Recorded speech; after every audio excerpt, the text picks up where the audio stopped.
Shalom, salam sejahtera bagi kita semua. Tema renungan kita pada pagi hari ini berjudul Yesus Kristus yang terutama, lebih daripada semua. Terambil dari Kolose 1 ayat 15-19.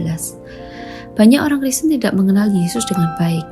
Akibatnya mereka menganggap Yesus sama saja dengan pemimpin agama lainnya, dan akhirnya tidak dapat menjadikan Yesus sebagai yang terutama. Bahkan ada juga yang beralih iman. Seharusnya Yesus menjadi yang utama bagi kita, sebab Yesus lebih utama dari segala sesuatu. Mari kita sama-sama belajar hari ini mengapa Yesus menjadi yang utama dari segala sesuatu. Ada 4 alasan mengapa Yesus menjadi yang utama dari segala sesuatu. Yang pertama, karena Yesus adalah Allah. Ia adalah gambar Allah yang tidak kelihatan. Karena Allah adalah roh, ia tersembunyi, sehingga tidak dapat dipahami manusia secara sempurna. Tetapi Allah telah datang menjadi manusia sebagai firman, yang menjadi manusia dan berdiam di antara kita. Dan penjelmaan Yesus menjadi manusia harus Yesus lakukan untuk melakukan penebusan yang hanya bisa dilakukan oleh manusia yang sempurna, dan juga agar kita bisa mengenalnya dengan baik. Jadi Yesus adalah Allah yang maha mulia. Ia ada di atas segala sesuatu, ia maha besar, ia maha kuasa, ia maha mulia. Yang kedua, karena ia adalah pencipta dan penguasa.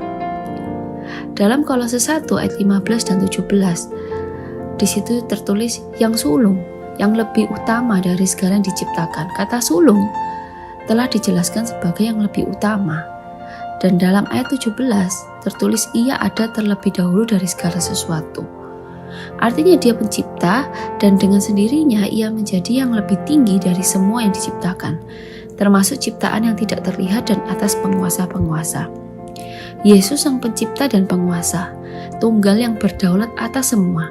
Tentunya sebagai pencipta dan penguasa, ia lebih utama dari semua yang diciptakan, baik di bumi dan di surga. Alasan yang ketiga, karena Yesus adalah kepala jemaat. Hal ini berbicara tentang pemimpin yang berkuasa, yang berwenang, yang memerintah atau mengatur. Kepala adalah pusat kehidupan tubuh. Tubuh tanpa kepala tidak bisa hidup. Yesus Kristus adalah kepala dari gereja. Dan ini menunjukkan bahwa Yesus sebagai yang terutama atau lebih utama dari segala sesuatu. Dan yang terakhir, karena Yesus adalah pemenang. Kristus adalah yang pertama dibangkitkan dari antara orang mati dalam tubuh kebangkitan yang tidak bisa mati. Memang ada beberapa kebangkitan dari orang mati, misalnya saja anak Yairus, Lazarus, dan lain sebagainya. Tetapi tak seorang pun yang bangkit dengan tubuh kebangkitan yang kekal, artinya yang tidak bisa mati lagi. Kebangkitan Kristus tidak dilihat dari urutan kebangkitan, tetapi harus dipandang dari kualitas kebangkitan Yesus. Dan Yesus telah mengalahkan maut. Maut adalah musuh terakhir. Artinya tidak ada lagi musuh yang lebih besar dan lebih hebat. Jadi kebangkitannya membuktikan keunggulannya dari segala sesuatu yang ada di dalam dunia yang kelihatan dan yang tidak kelihatan.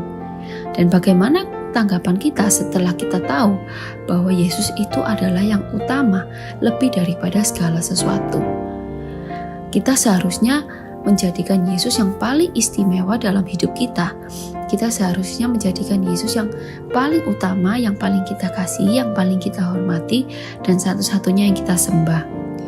Kita harusnya menjadikan Yesus sebagai idola kita.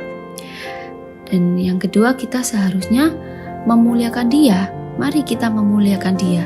Jika Yesus adalah yang terutama, maka seharusnya kita memuliakan Dia atau hidup bagi kemuliaannya. Lewat apa? Lewat kata-kata pujian, lewat sikap dan gaya hidup, dan lewat perbuatan kita. Dan tanggapan kita yang terakhir adalah kita harus bertekun dalam iman. Jangan mau digoyahkan, apalagi digeser dari pengharapan kepadanya. Amin.